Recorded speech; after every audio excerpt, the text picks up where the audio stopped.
અંકલેશ્વર નગર સેવા સદનના ward number 2 માં આવેલ ઉન્નતિનગર વિસ્તારમાં ગટરના પ્રદૂષિત પાણી મુખ્ય માર્ગો પર ફરી વળતા સ્થાનિક રહીશો પારાવાર મુશ્કેલીનો સામનો કરી રહ્યા છે। એક તરફ ગંદકીના સામ્રાજ્યને કારણે સ્થાનિકોમાં પાલિકા તંત્ર સામે ભારે રોષ જોવા મળી રહ્યો છે, તો બીજી તરફ આ સમગ્ર મામલે રાજકારણ પણ ગરમાયું છે। સ્થાનિક નગરપાલિકા સભ્યએ આ અંગે સ્થળ પર જ એક તાકીદની પ્રેસ કોન્ફરન્સ યોજીને આક્ષેપો સામે પોતાનો ખુલાસો રજૂ કર્યો હતો।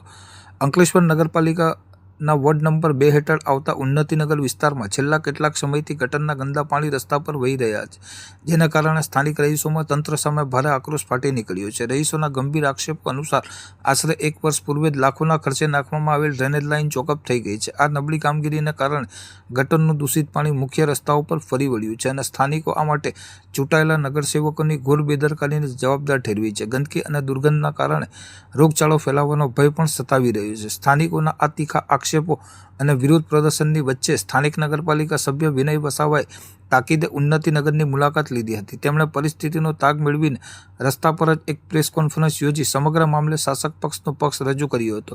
વિનય વસાવાએ ખુલાસો કરતા જણાવ્યું હતું કે હાલ વિસ્તારમાં ભૂગર્ભ ગટર લાઇનની નવી કામગીરી પ્રગતિમાં હોવાથી ટેકનિકલ કારણોસર આ સમસ્યા ઊભી થઈ છે, જેને વહેલી તકે દૂર કરવા માટે નગરપાલિકાનું વહીવટી તંત્ર યુદ્ધના ધોરણે જરૂરી કાર્યવાહી કરી રહ્યું છે। આ સાથે તેમણે વિપક્ષ પર આકરા પ્રહારો કરતા ઉમેર્યું હતું કે કેટલાક વિપક્ષી તત્વો પોતાના રાજકીય રોટલા શેકવા માટે સ્થાનિક લોકોને ઉશ્કેરી રહ્યા છે અને તેમને વ્યક્તિગત રીતે ટાર્ગેટ કરવાનો સદંતર પ્રયાસ કરવામાં આવી રહ્યો છે।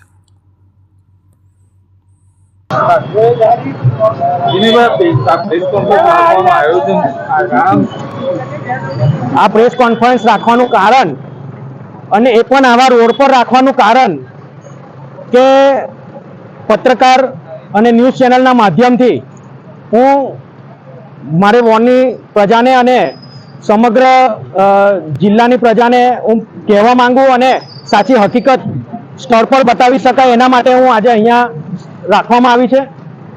ખાસ કરીને વાત કરું તો વોર્ડ નંબર 2 માં ગઈકાલે જે ન્યૂઝ ચેનલ પર જે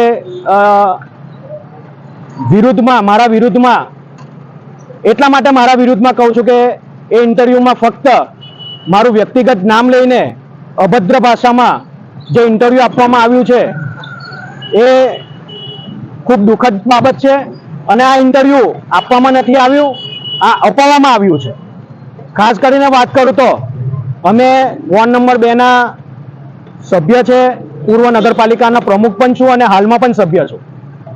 ગઈ ટર્મમાં અમે ઊભા રહેલા ત્યારે મને 700 જેટલા મતથી લીડ આપવામાં આવી હતી આ વોર્ડના પ્રજાજનોએ અને આ વખતે એ લીડમાં વધારો કરીને 850 જેટલા મતથી મને લીડ આપીને આ વિસ્તારના લોકોએ મને ચૂંટી લાવ્યા છે। મિત્રો, જ્યારે આ સમસ્યા ગઈકાલે બની ત્યારે જે લોકોએ ઇન્ટરવ્યૂ આપ્યું છે એમના ખભા પર બંદૂક મૂકીને ફોડવામાં આવી છે, એમનો ખભો ઉપયોગ કરવામાં આવ્યો છે। કારણ કે જ્યારે આ છેલ્લા 10 દિવસનો સમસ્યા નથી, આ છેલ્લા 2 મહિનાની આ સમસ્યા છે અને એ સમસ્યાનું કારણ પણ હું તમને જણાવું કે વોર્ડ નંબર 2 માં તારફળિયા ઉન્નતિનગરની સામેવાળી ગલીમાં અમે 3 જગ્યાએ નવી ડ્રેનેજ લાઇન નાખી છે। આ ડ્રેનેજ લાઇન નાખવા પછી જ્યારે આ ચૌટા નાકા આપ જુઓ કે આ સ્તર મારી પાછળ જે સ્તર છે ત્યાંથી લઈને ચૌટા નાકા પમ્પિંગ સુધીની ડ્રેનેજ લાઇન 20 ફૂટ ઊંડી છે અને એ બેસી ગઈ હતી, એટલે કે આનું પાણી આગળ સુધી જતું ન હતું। એટલા માટે અમને યુદ્ધના ધોરણે ચોમાસા હાલમાં બેસવાની તૈયારી છે ત્યારે એના પહેલા અમે આ કેવી રીતના આ સમસ્યાથી લોકોને છુટકારો અપાય એના માટે યુદ્ધના ધોરણે આ કામ અમે ચાલુ કરાવ્યું હતું અને હાલમાં આપ જોઈ શકો છો કે એ પૂરું થઈ ગયું છે અને હાલમાં આ પૂરું થયા બાદ રોડની કામગીરી બી ચાલુ છે, જે ટૂંક સમયમાં અહીંયા આ કામ પણ પૂરું થશે। ત્યારે આજે આપ જોઈ શકો છો કે જે સ્તરે જે ગઈકાલે પાણી ઉભરાતું હતું એ સ્તર પર આજે સદંતર પાણી નથી। એનું કારણ એ કે ત્યાંના લોકોને અને ત્યાં જે સામે પક્ષમાંથી જે ચૂંટણી લડ્યા હતા એમના છોકરા ત્યાં ગાડી જઈને આ લોકોની પાસે ઇન્ટરવ્યૂ અપાવડાવ્યું છે। એ નામ તમે જાણો છો, તમારે કદાચ એ ઇન્ટરવ્યૂ લેવા માટે આવ્યા હશે, એટલે કે એ ત્યાં ગાડી ઇન્ટરવ્યૂ અપાયું છે। જ્યારે 2 મહિનાથી તકલીફ હતી ત્યારે એમની પાસે કોઈ ગયું નથી અને જ્યારે મેઇન રોડ પર જ્યારે આ પાણી એમને ખબર છે કે આ સમસ્યા આના કારણે છે ત્યારે તેઓ અહીંયા જોયું એમને કે આ સમસ્યા પૂરી થઈ ગઈ છે, તેમ છતાં પણ તેમને આ ખોટી રીતના રાજનીતિ કરીને અને વ્યક્તિગત મારા વિરુદ્ધમાં ફક્ત વિનય વસાવા વિરુદ્ધમાં અભદ્ર ભાષામાં એમને ઇન્ટરવ્યુ અપાયું છે એ ખૂબ જ દુઃખદ બાબત છે. આ લોકશાહીમાં સૌને પોતાની રજૂઆત કરવા માટે પૂરેપૂરો અધિકાર છે. આપને ટાર્ગેટ કરેલા છે. હા. તો કોણ જે વ્યક્તિ છે અમને તો ખબર જ છે પણ આમ પબ્લિકને ખબર નથી તો એનું નામ બતાવો આપ.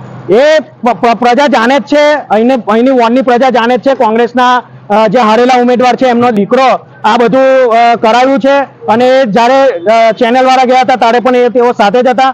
એટલે આ સદંતર ખોટી બાબત છે. વ્યક્તિગત ટાર્ગેટ કરવો એ રાજનીતિમાં ખોટું ષડયંત્ર છે. અને સખત શબ્દમાં હું વખોડું છું. બાકી પ્રજાના પ્રશ્ન અમે આજે જે પણ અમારા વિરુદ્ધમાં જે પણ બોલ્યા છે અમને એનું કોઈ દુઃખ નથી, પરંતુ વ્યક્તિગત જે રીતના આ લોકોએ અભદ્ર ભાષામાં ટિપ્પણી કરાવી છે એનું દુઃખ છે અને આવી રાજનીતિ ન કરવી જોઈએ. અને અમે આનો જવાબ અમે અમારી પ્રજાના કામ કરીને, અમે જનપ્રતિનિધિ છે, લોકોના કામ કરીને અમે એમના કાર્યને પૂરા કરીને સમર્પિત રહીને અમે પણ આગળ પણ કામ કરતા રહીશું અને જે પણ કંઈ સમસ્યા હોય એને પૂરી કરતા રહીશું.